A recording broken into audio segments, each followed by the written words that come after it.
Well, thank you for allowing me to come up. I know. I got the comic. Yeah. At least it doesn't add that my shit. It's hard to follow that hunch, but hey, I got to do what I got to do here. So, thanks for allowing me to come here to the stage. Well, not the stage, the side of the bar. Thank you, everyone, for allowing that. Yeah, I'm going to try to make it quick. Hopefully, I'm going to see that light and just go off into the night. But I had a few things I wanted to share about life and so forth. But it's cool to come down here. I'm from Boston, actually. Yeah. Some of y'all been there and had our chowder. Yeah. Okay. Thank you. So our man Joel invited me to come out. We were hanging out and just talking about something totally different. And he was like, "Hey, you know what? You look like a comic." And I was like, "Why, thank you." Then I thought about it. And I appreciate it even more because that's the nicest way someone told me that I was funny looking in my entire life. So I appreciated his tact in that. But, you know, it's serious that you've never heard of a comedy sex symbol. I mean, have you? No. All right, so I guess that's my angle. So I'll be the first one. No, but it always varies in terms of how you see yourself and how others see you.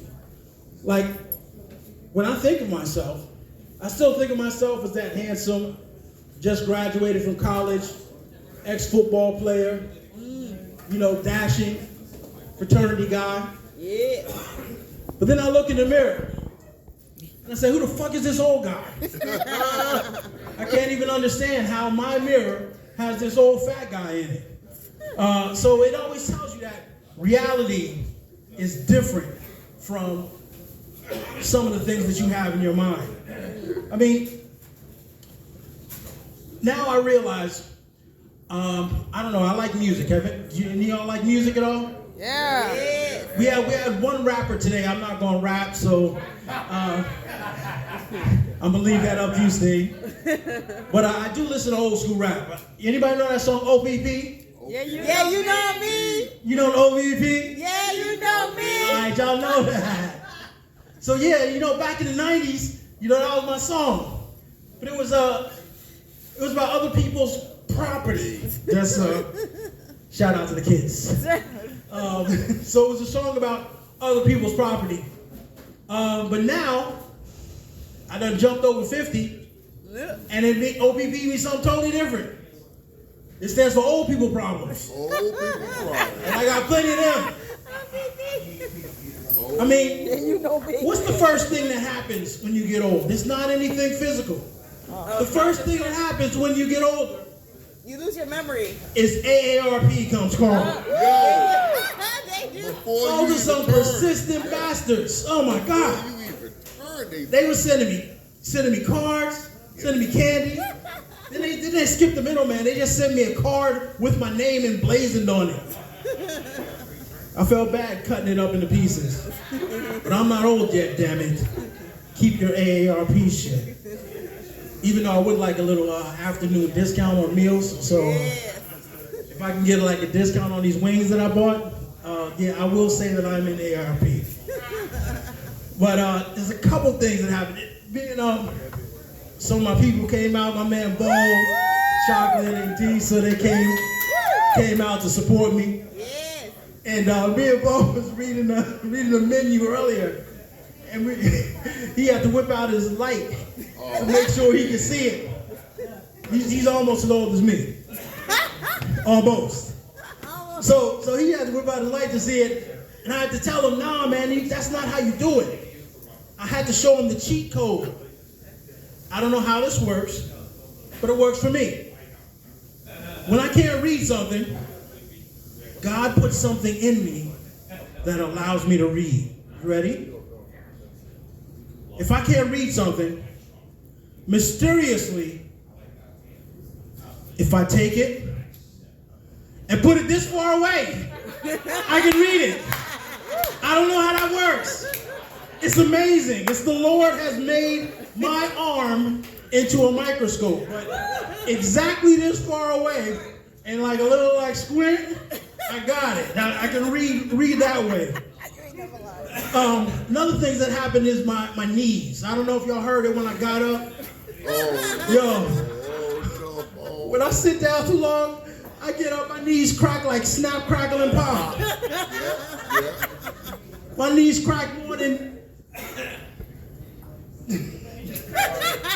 Yo, my knees crack more than Nino Brown at the Carter, boy. Daggone, my knees be cracking and loud. I mean, it used to just be, you know, woo-hoo-hoo. Now, I know people hear it across the room. I know they hear me getting up. There's no way I can sneak anywhere any longer. If I sit down, everyone knows that I'm about to come and get you. So I would fail as a killer in those movies, because they'll be like, oh shit, oh yeah, that's that dude's knees. That dude's cracking in the corner. He's not hiding. Even it's dark, I can hear that nigga's knees. Pardon me, N-word. So think about the things that are helped by getting older. Another thing, I don't need an alarm clock. I know that no one has an alarm clock anymore because everyone uses their phone. It's on the phone. You know, so yeah, even saying alarm clock makes it feel old. So, but I know I don't need it. I have something even better. Bladder. It's called my bladder. My bladder is undefeated. Every night between 2 and 3, I'm up. It don't matter. It don't matter what I need to do. 2 and 3, approximately 3:30. It's time to pee. I can stretch it out maybe until 4. Maybe 4 I can stretch it out to. Undefeated. But 3 or 4 every night. I mean, and I've learned to put it in as part of my life. Like if I need an early flight to go someplace, just take an extra cup of water. Extra cup of water, boom. I'm up 2:30, showering, ready to get on the plane. So don't need an alarm clock anymore. I mean, I love to watch TV, but I hate the commercials. Anybody else watch TV? Yeah. Okay. We have a TV here. Look, everyone. No, but one of the things I realize is when you get older, you can't stand these commercials. No. Because every commercial, like they said consciously, like if in other countries they look at American TV and they realize how many fucking commercials do they have of medicine? How many different medicines are advertised when you watch an American show? I mean, I watch an hour show, I got 4 new diseases that I didn't even know I had before then. 4 new diseases, but it works out because now I know how to fix them. Apparently they tell you how bad it is and then they tell you what to do to fix it. You know, there's a song about it, people dancing around, but you figure out at the end that's what you're supposed to get. But the thing that kills me is, and keeps me sane, is at the end they have to officially say what the side effects are. Right. So sometimes you listen to those side effects, they're literally worse than the disease. They're horrible. But they try to smooth it over and to say, hey, I can say anything if I say it at the end in a serious voice, really fast. Yes.